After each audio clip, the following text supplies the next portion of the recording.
You have made films about a range of topics throughout your career. What inspired you to create this one? I think it was just a personal recognition. I came to the country a generation ago as a teenager, and I was excited by the abundance and opportunity of America, as many immigrants are. But I was also exhilarated at this idea that you have these basic unalienable rights, the founders called them. And a number of them, not all, but a number are enumerated in the Bill of Rights.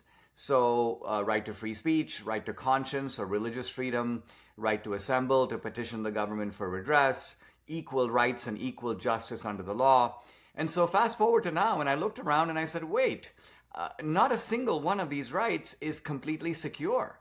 And in fact, as we look around the world and look at the classic police states, North Korea, China, the old Soviet Union, and you ask what are their defining characteristics, things like mass surveillance or systematic censorship, ideological indoctrination in the schools and the media, the effort to go after political opponents and lock them up, the existence of political prisoners.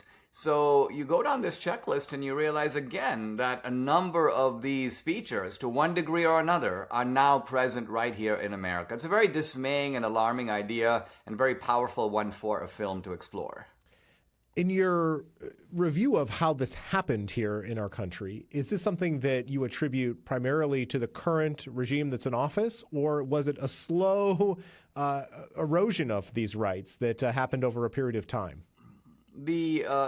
I would say that there are three landmark events that are worth taking note of. One is the aftermath of 9/11, when a lot of police new surveillance powers were given to the government, admittedly for the purpose of focusing on Islamic terrorists abroad. Those have been later redeployed domestically against political opponents, a process that I think began under Obama but was rapidly escalated under Biden.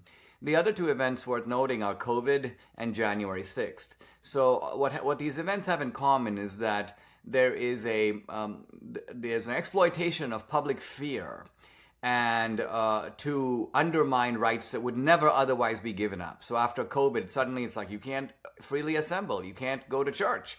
And after January 6th, you've got an insurrection, so we now have to expand the sphere of censorship. It goes beyond health issues. It now includes a discussion of the elections, and then later many other issues are added.